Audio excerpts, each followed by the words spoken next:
talk a bit about genetics. And genetics is becoming very, very important in clinical practice because of easy availability of genetic tests which are there. And the problem which often happens is now we've got so much availability that it will cause confusion in that regard. So what I'm going to do today is to talk a bit about basics of genetics, but more about how do we apply in terms of clinical practice, which tools are available, how do we use those tools, and we will use some illustrative cases to see how genetic tests will change a difference as far as your management is concerned in that perspective. So we have now discussed a lot about the various inheritance patterns, how somebody can develop a disease. Now, how do you detect it? And which tool should you use in that setting? So first of all, what are you going to look at? You're usually going to look at DNA. We don't do a lab study, so we don't look at RNA or anything, but some people do RNA expression studies, but we look at DNA. And how do you get the DNA from? Where do you get the DNA from? From which cell? RBC. Why? So then you take it from the peripheral blood mononuclear cells. So basically it's usually the blood which is used most often. Which other tissues can be taken or are usually taken, Naveen? The fibroblast. But how do you get fibroblast? Skin. Simple one is this, buccal. So you basically use swabs. So if you want to do it for hundreds of thousands of people, you won't take the blood, you can take the buccal swab. So buccal swab and saliva. What's the problem with saliva? Yes, you can have some bacteria and you're taking their DNA for all you know. So that could be a problem. How would you know this DNA is bacterial and this DNA is human? No. Anything else? It's a circular DNA. So bacteria and mitochondria are the same, brothers and sisters. They have got circular DNA, while human is that spiral DNA. So buccal swab, saliva can be taken. And as you said, tissues, fibroblasts, skin, ovarian cyst, you can even take from the microscope you can take. Is DNA more stable or RNA more stable? Yes, so DNA is made up of deoxyribose. It can be there for thousands of years or millions of years. You saw the Jurassic Park, how they showed that DNA was stable. It may be a stretch of imagination, but DNA is very, very much more stable than RNA. Now, if somebody has had a stem cell transplant, now their whole blood is changed, what do you use? You can use their hair follicle. Because hairs are dead hairs. So they are much more reliable for their DNA. Buccal swab, second priority. Now, how do you isolate the DNA? You use what is known as southern blot. There are various blotting techniques you would have read. What is western blot for? And northern blot for? Yeah. So southern blot is a technique for DNA. You don't need to know how it is done because you're not going to do that. Now, very importantly, this DNA then has to be amplified because you get such a little amount of DNA, you can't study on that. How do you amplify DNA? PCR. And PCR is basically a way in which you break, denature. So you basically separate the two arms of the DNA and then you add a new substrate. So you start producing new chain. And this process requires a temperature change. So you have a higher temperature, lower temperature, and this is done using PCR. So there is a annealing, denaturation. A whole cycle goes on. And with cycle, you will have 1 to 2, 2 to 4, then you have 8. So you will have very quickly multiplications of DNA. This is the thing which has to be very, very controlled. Because if there is an error in amplification, your whole result will be invalidated. So that's why when you talk about quality control, we talk about quality control of lab. If you talk about quality control of genetics lab, this PCR process is very important. And people now are saying that maybe our next generation process should come in where you don't need to amplify. You see on native very few DNAs, you can see that. Because this is the most common cause of analytical error which happens. So amplification is very, very important to be careful about. So genetic techniques basically can be two things. So now if I tell you that you have to go to a particular road, and suppose you are in charge of, let's say, the railroad department in Kanpur, and you are supposed to see that, okay, this 10-kilometer area is under you. It is very important because if the railroad is damaged, there will be a train damage. How will you identify? Now, it's like a 10-kilometer area. What are the ways in which you can identify there is a problem in that railroad? Pratik? If we go along the railroad and find. So you can go along the whole railroad. So you go now, by the time you finish, you can again start there. So and by the time something new has happened. So this is one process, but this is one there. Anything else you can do? Only at the sites where breaks occur, I can go and check that. You know that these are the areas which are prone. You designate somebody who knows that area very well. Okay, you go and check there. Okay. What else, Naveen? You involve thousands of people under you who are not that competent, but they keep on reporting you. Okay, there is an error, there is not an error, and then you match their data and you say, okay, which is correct or not. So the first thing you talked about, starting from here to 10 kilometers, every time you do it and you keep on seeing like this, you are the expert. You are very good. You are 100% fine. But it's not possible for you to keep on doing that throughout the time. This is what is Sanger sequencing. Sanger sequencing basically means if I tell you that, okay, I give you this book, you proofread it, you're reading from A to Z, you're reading, you're perfect, you are very good in on that person, but then you will take 3 years to read the whole genome. So this is only for a small segment. Maybe I say, okay, I know this area is the most dangerous, so I'll just read this 20-meter area. I'll keep on reading, but I'll see it very properly. If you're seeing the whole part, you may also miss also because you're getting bored. So Sanger sequencing is 700 bases, 1000 bases, not more than that. Whole body 3 billion. You can't do that. So that is sequencing in which you are doing one by one. The second thing which you said was that, okay, I know there are errors there. I go and check there. That is something like fish. So fish, you know, this part of the chromosome may be defective. So I send a probe who will just go and bind to that area and fix up. You've got other variations like array hybridization, like MLPA, which are similar pattern. The final one, which I said that, okay, you hire thousands of people who are not very competent. They're not very good at reading the errors. But if 100 people are seeing the same places, if you collate their data, you may get a better result. This is what is NGS. So simple sequencing is that you're reading the complete area, complete book A to Z. Sanger sequencing is that. Then you talk about NGS is that you've got lost hundreds of proofreaders. Same page is read by 30 people. Okay, and those 30 say, 25 say they say this is the error. So you say, okay, this is fine. 5 say you ignore that error. So based upon that. So in next generation sequencing, what you do is that you divide the entire genome into multiple fragments. And for every fragment, many people are studying and they're overlapping, one from here to here, one from here to here, and then you get all the bioinformatics. So what is happening? Very quick. Immediately you can read it very quickly compared to a sequencing, but then there may be errors. So the accuracy may not be that good. But as you evolve, your people also learn more. You know how to get their data in. You employ more people, 10 times more, so the accuracy will improve. So this is the difference between Sanger and NGS.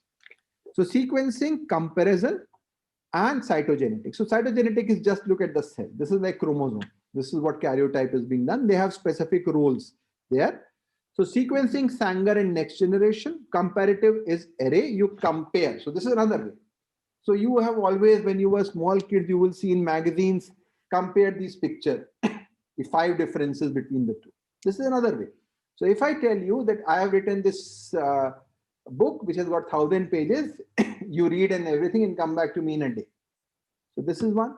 Other could be you look in distance, you compare that and you say, okay, this looks like there is an error in this particular area. You're not looking at the words, you're seeing that overall pattern matching.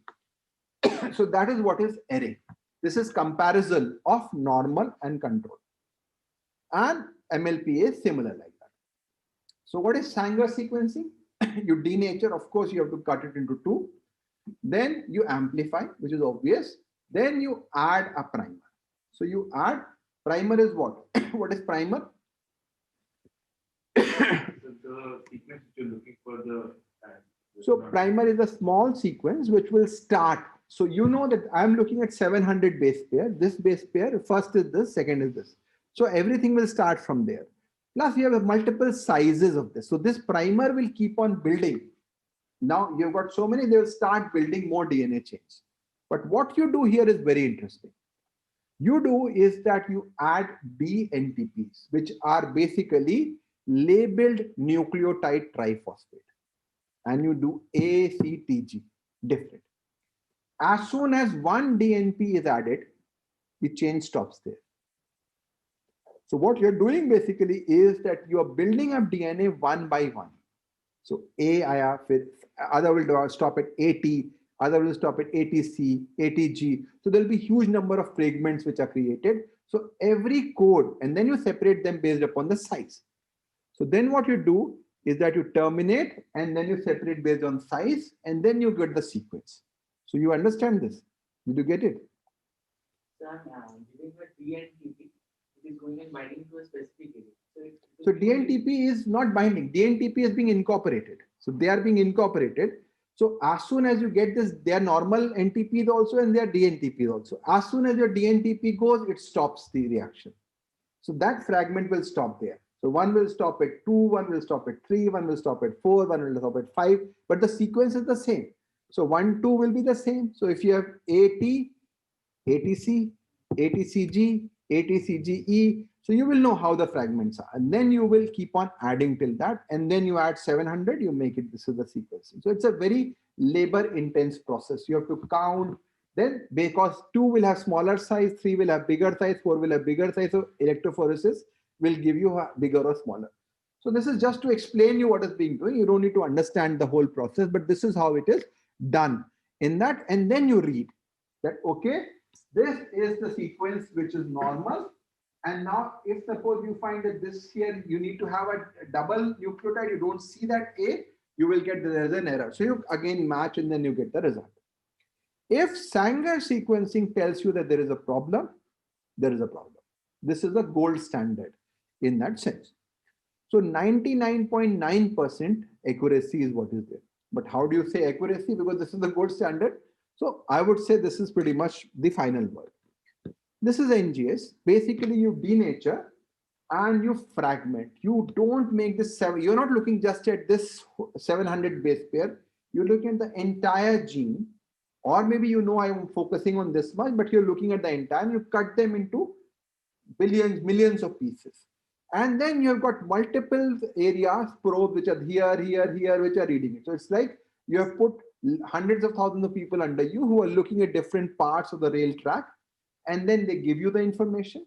Based on the information, you create these are overlaps which will happen. Somebody is looking after from here to here, somebody here to here, but then you will get what is the exact picture and you get a result like this. So this is a very complicated result of NGS, but which will tell you which region, which DNA, which nucleotide is there. So it's also a sequencing.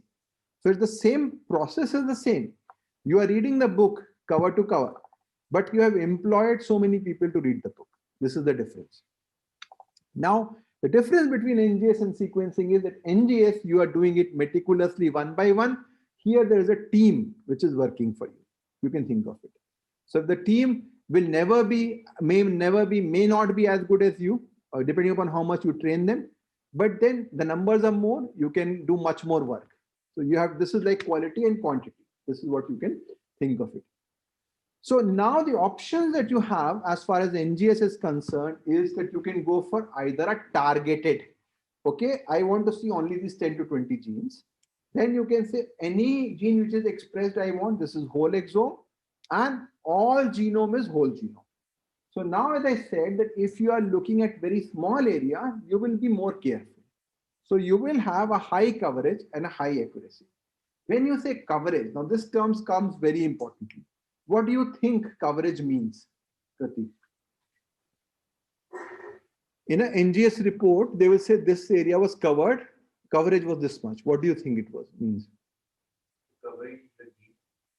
How many times that particular region was looked into? So they will say more than 30 times is the usual coverage. But if you go for targeted, they will go at 100, 150. So they will see, so there will so many probes are there, they're looking only at those regions. They're not wasting probes on everybody else. So that is important. Similarly, if you say that I'm thinking of somebody who has hypoparathyroidism, I'll measure PTH. Why would I measure, let's say, AMH or inhibin B? It's like something like that, that you've got 1,000 endocrine tests that you can do. Like many people do that also. So if somebody comes to you with hypocalcemia, they will do inhibin B, they will do AMH. You won't even understand why they're doing. So whole genome sequencing is something like that. It's like a smoke gun approach. You're doing everything, and then so only if you are in doubt, you should do that. So now variants which you see can be of 5 types. You may have pathogenic variant, which means that there is has been reported earlier and strongly suspected. Here you can act clinically.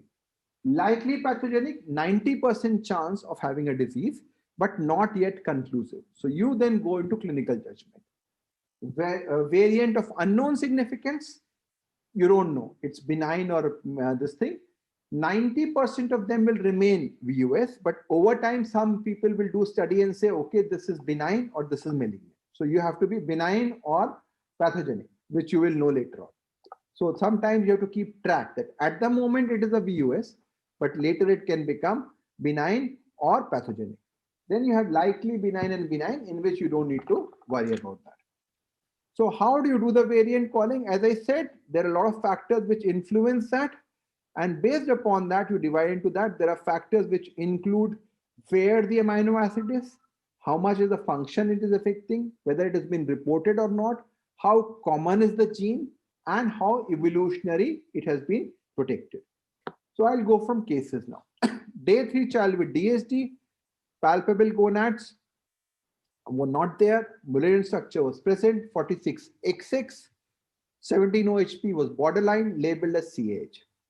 Hydrocortisone was tapered and had a normal 17 OHP. Do you think this is CAH? Unlikely. So what will you think of? There was also a delayed puberty. Now we asked for history of maternal virilization, which was there. So something which caused virilization in the fetus and the mother, and now causing delayed puberty. Diagnosis clinically is aromatase deficiency. So what will be your approach for this? What test will you do? Biochem. No, genetic. Targeted panel of 10 to 20 genes. Or you can in fact do aromatase only. If I had the option of available doing aromatase, I'll do only aromatase. But then that is not easily available. So we then went for a targeted panel, because I am 99.9% sure this is aromatase deficiency. Some people may say POR also can cause similar picture, but for me it was aromatase. So what we did was we went for a targeted panel. Now, Sayan, can you read it up and what does it mean? This is the NGS report.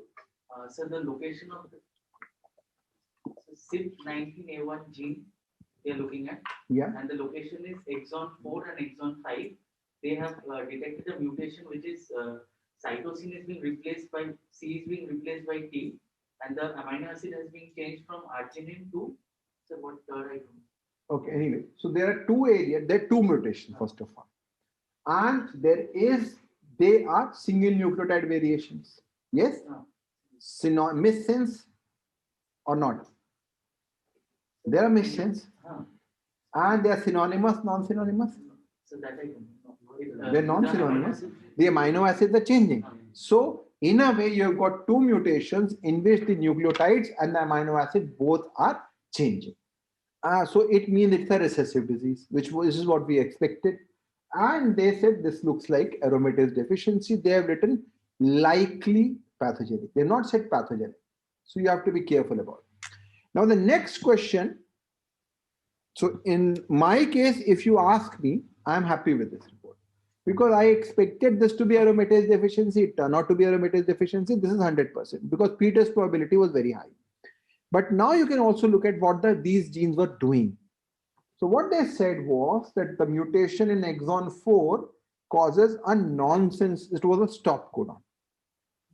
They say stop codon if you see. And in silico prediction are damaging. So they did an in silico prediction which said it is damaging. Of course, it's a nonsense codon. And the reference codon is conserved across species. What does it mean? So it was stable and it was. So this is something which is very important for the various species, but now if it has happened, it is significant. So for this perspective, it is significant. The same is for the second mutation. It is also a nonsense mutation. And again, they said damaging. So in a way, you have two mutations which are damaging, causing nonsense codon in a girl who has got DSD, mother has virilization, delayed puberty. This is pathogenic.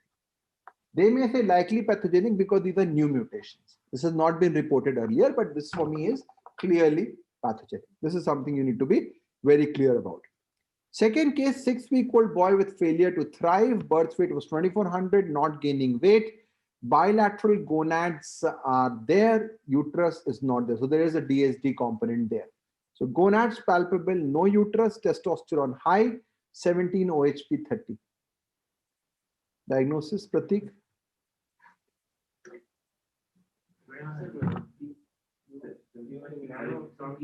There is a DSD also.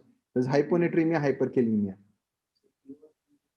So this you have to think of male CAH in a simple terms. So here, this could be a lot of things, cyclin Chivich, star, but your testo is high.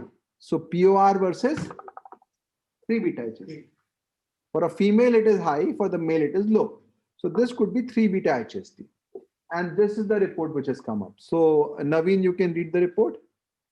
Sir, this gene tested was the SSD 3 beta HSD gene was tested. Yeah. And the variation they found that instead of TRP, there was Tryptophan. tryptophan trion. Ter means termination. Stop codon. Stop codon basically. So it stopped at that point of time. And now this is homozygous. That was compound heterozygous. So there were two different mutations in that girl. Here there is same mutation which is there in both genes. So this means this is a true homozygous, and this they have mentioned as pathogenic. Now why have they mentioned pathogenic here? Because let's go further. They say it's a nonsense stop codon, premature truncation. This is what we said. The observed variation has previously been reported. So if it has been reported, then they can say pathogenic. But for us also, this is pathogenic as well. So this is how you go from there. And they said the minor allele frequency is only 0.0008%. So less people will have this gene frequency. So again, very likely. And last one is conserved across species. So again, relevant. So this is very clearly a situation in which this is definitely pathogenic. You don't have to concern about that. 12-year-old girl with incidental hyperglycemia, HbA1c 6.5, fasting sugar slightly high, PP is 135, ketone 0.4, BMI normal. Pratik, diagnosis? Yes, so this is mild hyperglycemia, mainly fasting. Post-meal value is just going a slightly up. So this is a sensor defect. So you are having this typical incidental hyperglycemia. No acanthosis and query type 1 was considered. But after 6 months, no DKA, no obesity, GAD was done, which was negative. We think of MODY in that perspective. So then we got this report. So Pratik, can you go into that report? So this is a defect in the GCK gene Mhm. located on exon 2. Here the glycine is being replaced by serine. So this is not a stop codon. This is very clear. And it is heterozygous. So MODYs are usually which type of disease? AD. Dominant. So this is heterozygous, fine. And they are saying likely pathogenic again. So what is happening here is that serine for glycine. And variation is known in patients affected with MODY. That's they said. In silico predictions are probably damaging by that. But in this case, we know that this is MODY. That's why we got it done. Suppose I had done for something else and I got this result, I'll be thinking. But here I'm doing it for MODY. It comes out, so it is 100% clear. So that's why this pre-test workup is very, very important. 6-year-old girl with diabetes diagnosed in infancy on insulin. She had digital abnormalities in that. GAD was negative. So we thought we have to look for this. And here is what you got. Sign? So it was the gene study was EIF2A3, and two mutations were identified, one on the exon 13 where leucine was changed to phenylalanine. It was a heterozygous form, and the second one was on the exon 12, where so Glutamate. was changed to lysine. Hmm. It was also a heterozygous form. It was reported as Woodcourt-Rawlinson syndrome. And So do you think, Pratik, this could be Woodcourt-Rawlinson? The pretest is right. It could be Woodcourt-Rawlinson, yeah, but maybe this is penetrance issue. So this is Woodcourt-Rawlinson usually is very severe. There's a liver disease and a lot of things happen. But neonatal diabetes, important cause. Digit abnormalities, yes. So this looks like Woodcourt-Rawlinson syndrome, but maybe a milder. And they have written uncertain significance, which probably is because they don't find this mutation anywhere. It has not been reported in the internal databases. So that's why they thought that this is not known. But is this compound heterozygous? this is compound heterozygous. Compound heterozygous means that you've got two different defects on two different genes. If one was a normal variant or a reference variant, you will call that heterozygous. If both were same and abnormal, that is homozygous. This is compound heterozygous. Now, NGS is very good. It is giving you a lot of information, but there are limitations. For copy number variations in which you have deletion or duplication, you can't rely very much on NGS because it is looking at 70 to 100 base pair per fragment. So CNV becomes difficult. Homozygous, heterozygous sometimes becomes a difficulty. The second difficulty is incidental findings. What do you do if you have an incidental finding which happens with NGS? So this is what I was talking about. These are the conditions which the American College of Medical Genetics says that you have to report, even if somebody has said, I don't want to go there. So if you see what, it's mainly cancers. So BRCA1, BRCA2, a lot of these syndromes which we talked about, endocrine neoplasia syndromes are also there. Von Hippel-Lindau. So it's all cancer basically. Plus you have got this cardiomyopathy, and from endocrine perspective, it is familial hypercholesterolemia, which is there. So if these are the conditions which can be treated basically, you can do a prophylactic surgery or you start a high dose statin. You can do like that. That's where they say you have to report them. Now, what are the other ways? So we have talked about sequencing, Sanger, and NGS. Most of our things are done by that. But sometimes you need to do something else. So one is array. Array is simply you are comparing the control or a reference. So suppose you know that I am suspecting these 100 genes may be abnormal. So you put that this is the control, this thing, and then you put the patient's DNA. And you make, let's say, a plate or something in which you put all these two variants. So suppose you say GCK normal, abnormal.